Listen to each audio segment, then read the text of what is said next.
Prithviraj SVBC ఛానల్‌కి అప్పట్లో జగన్మోహన్ రెడ్డి సీఈఓగా చేశారు.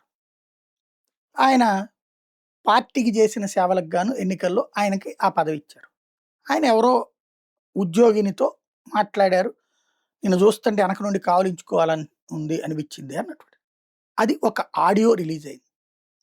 దాన్ని బేస్ చేసుకొని పృథ్వీరాజ్ మీద డిబేట్లు పెట్టిందా లేదా టీవీ5? అలాగే అన్ని ఛానల్ ఏబిఎన్ గాని, మహా టీవీ గాని వీళ్ళందరూ పెట్టారా లేదా? ఆ అమ్మాయి ఏమైనా కంప్లెయింట్ చేసిందా? పోనీ ప్రభుత్వం దిగిపోయాక ఈ ప్రభుత్వం వచ్చింది కదా! ఇప్పుడేమన్నా పోనీ అమ్మాయి బయటకొచ్చిందా? స్టిల్ నౌ లేదు. కానీ అతన్ని కామాంధుడిగా చూపించారు కదా! నంబర్ 1. అంబటి రాంబాబు, తర్వాత అతని పేరేంటి అవంతి శ్రీనివాసు, ఇట్లాగా వీళ్ళందరికీ సంబంధించినటువంటి ఇష్యూస్‌లో అమ్మాయిలతో మాట్లాడారంటూ అతని పేరేంటి మాధవ్, గోరంట్ల మాధవ్ అయితే ఏదో బట్టలు తీసుకుని వీడియో కాల్ కూడా. ఈ 3 ఉదంతాల్లో కూడా అమ్మాయిలు ఎవరైనా కంప్లెయింట్ చేశారా? అమ్మాయిలతో వాళ్ళు మాట్లాడారు ఖచ్చితంగా. సొంగ కార్చుకున్నారు. లేదా ఇంకొక రకం తృప్తి పడ్డారు. ఏ అమ్మాయి కంప్లెయింట్ చేయలే. కానీ వాళ్ళు మాట్లాడింది కామాంధులు అన్నది ప్రొజెక్ట్ చేశారు. ఎవరు చేశారు? టీవీ5తో పాటు అన్ని ఛానళ్ళు కదా! సీన్ కట్ చేస్తే ఇదిగో ఇట్లాంటి కామాంధులతో కూడినటువంటి పార్టీ అనినే కదా ప్రచారం చేసింది. ఇప్పుడు కిరణ్ రాయల్ ఉదంతం. అమ్మాయి బయటకొచ్చి చెప్పింది. కానీ అమ్మాయి కులట చివరికి డబ్బులు తీసుకుని ఇదయింది. డబ్బుల కోసం బ్లాక్‌మెయిల్ చేసింది. జనసేన ఎమ్మెల్యే అరవ శ్రీధర్ ఉదంతం. ఆవిడ ప్రభుత్వ ఉద్యోగిని, వీడియోలు అన్నీ చెప్తుంది. ఆవిడే కులట, ఆవిడ మీదనే కేసు. ఇప్పుడు నాయుడు గారిది. నాదే తప్పు లేదు.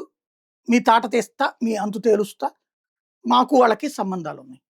ఇక్కడ అమ్మాయి బయటికి రాలేదు. బట్ డీప్ ఫేక్ వీడియోలను కాసేపు, ఆర్టిఫిషియల్ ఇంటెలిజెన్స్ కాసేపు, ఎడిట్ చేశారని కాసేపు, 30 ఏళ్ల నుంచి అనుబంధం ఉందని కాసేపు. ఎవడు పట్టించుకోవట్లేదబ్బా, వైసీపీ వాళ్ళు రాంగ్ స్టెప్ వేశారు అని సోషల్ మీడియాలో పోస్టులు. ఇక్కడ ఏ చర్చలు లేవు. ఎస్, కుటుంబ సంబంధాలు ఉంటాయి, నో డౌట్.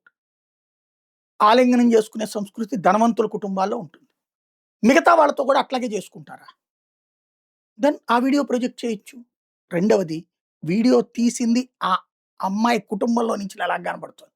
ఎందుకంటే బయట నుంచి ఎవడో వెళ్ళి తీసింది లేదు అక్కడ. లేదా అది డీప్ ఫేక్ అన్నటువంటిది కూడా సందేహాస్పదమే.